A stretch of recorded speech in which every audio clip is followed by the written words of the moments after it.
Pelo menos a gente, como é que é? Se redimiu. A gente se redimiu, que da outra vez foi o que? Tudo camiseta, agora foi social, tá? Só faltou gravar. Paz e graça, Assembleia do YouTube. Sejam bem-vindos ao canal. Hoje, Narizeus, enfiando o nariz onde não foi chamado. Sinta-se em casa, sabe? Fica à vontade, pode entrar de sapato mesmo e curta o vídeo aí. Eu sou o Thiago Vitorino. Eu sou o Thiago Francisco e o que o olho não viu, o ouvido não ouviu e não subiu ao coração do homem é o que o Espírito Santo nos revelou. Fica com a vinheta aí.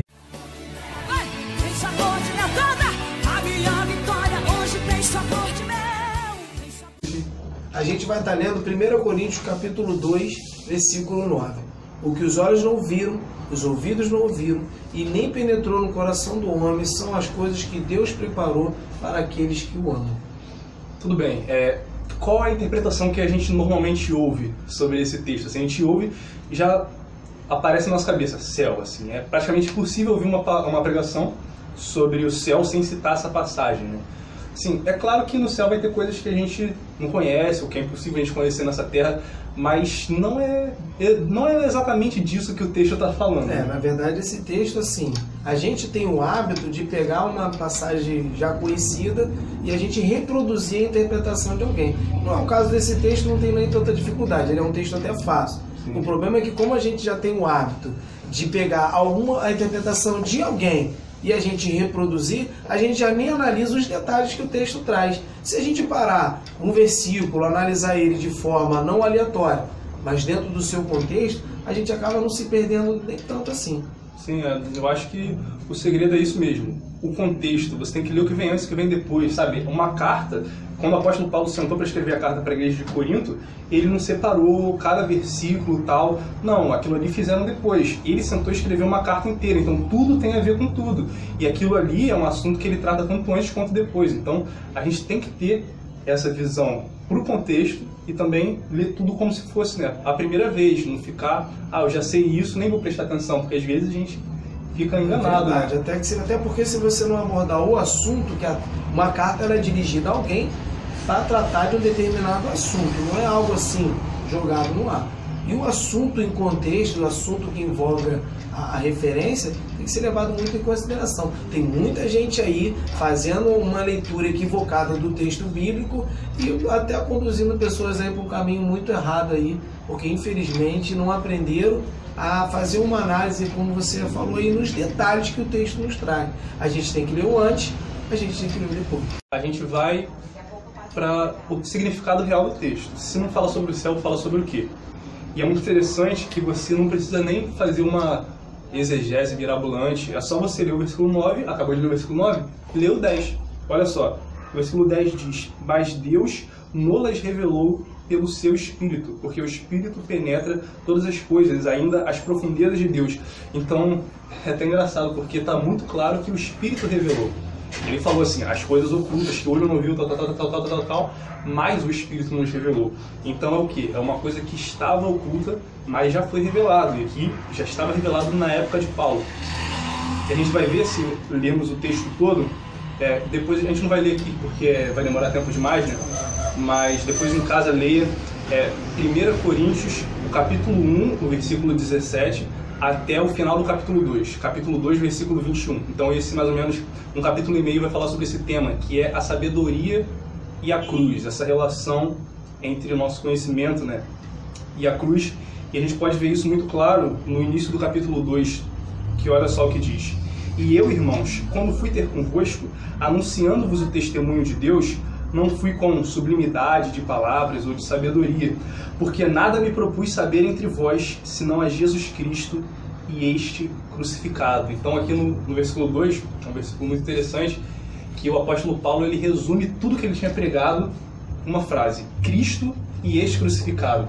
É interessante que não é só Cristo, mas é este crucificado, porque ali na cruz, se nós lermos o texto todo, nós vamos ver que aconteceu alguma coisa que foi o principal do ministério de Jesus. A cruz era o foco de todo esse ministério, né?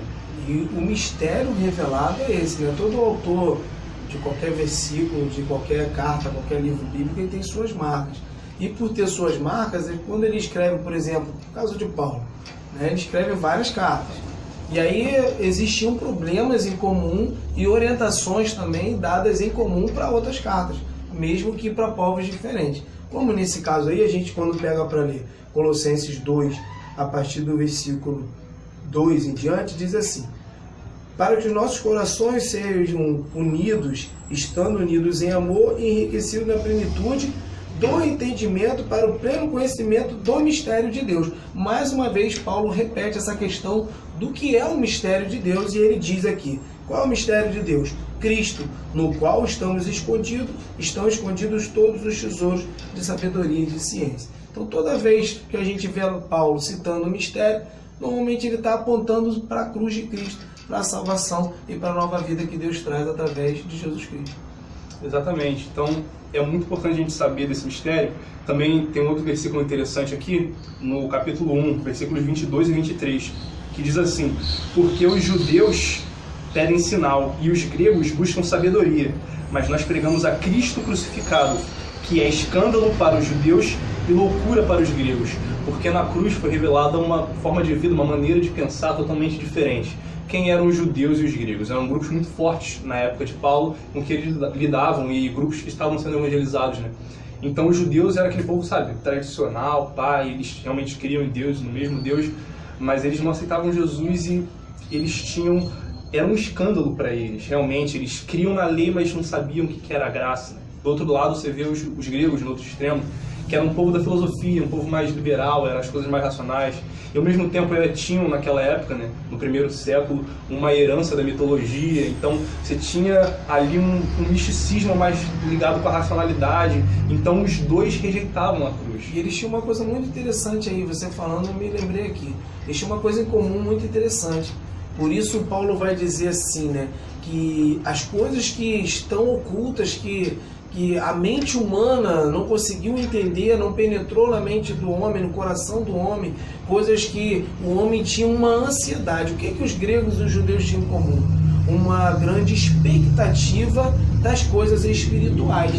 Os judeus esperavam o Messias, o ungido de Deus, aquele que vinha para remir o seu povo e instituir um novo reinado. Os gregos sempre tiveram uma cultura entre Deus, homem e homem-deus. Você vai ver isso lá em Atos, quando Paulo chega numa situação em Atenas e ali existia uma ansiedade tão grande de conhecer Deus e as coisas espirituais, que existia lá um altar para um Deus que eles nem conheciam. Então Paulo pega esse gancho para falar aquilo que o coração do homem está ansiando tanto. A preocupação, não seria nem a ansiedade só, mas a curiosidade de conhecer as coisas que Deus tem preparado para o homem, Deus revelou a nós através de Jesus Cristo. Acho que seria isso, né? Sim, exatamente. E esse mistério, como diz em Colossenses, como diz aqui em 1 Coríntios, é Cristo. E como diz aqui, Cristo principalmente crucificado, quando ele foi um sacrifício no nosso lugar. E também, como diz Colossenses, mas acho que é no capítulo 1, que diz: Cristo em nós, esperança da glória. Vê se você acha aí o versículo. Achei. Colossenses não tem primeira. Colossenses capítulo 1, versículo 26 e 27. O mistério que esteve oculto desde todos os séculos e em todas as gerações, e que agora foi manifesto aos seus santos, aos quais Deus quis fazer conhecer quais são as riquezas da glória deste mistério entre os gentios, que é Cristo em vós, esperança da glória.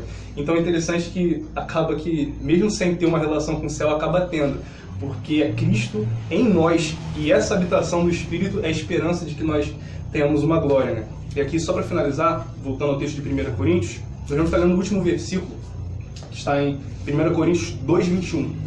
2:21 não, 2:16. Porque quem conheceu a mente do Senhor para que possa instruí-lo? Mas nós temos a mente de Cristo. Então, desde os tempos eternos, né, Deus preparou a mente de Cristo para aqueles que iam crer, para aqueles que iam escolher a Ele.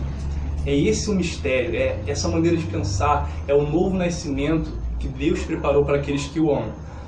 Bem, o texto não tem nada a ver com o céu, mas eu acho que no céu nós também teremos a mente de Cristo. E acho até que será mais parecido com a mente dele.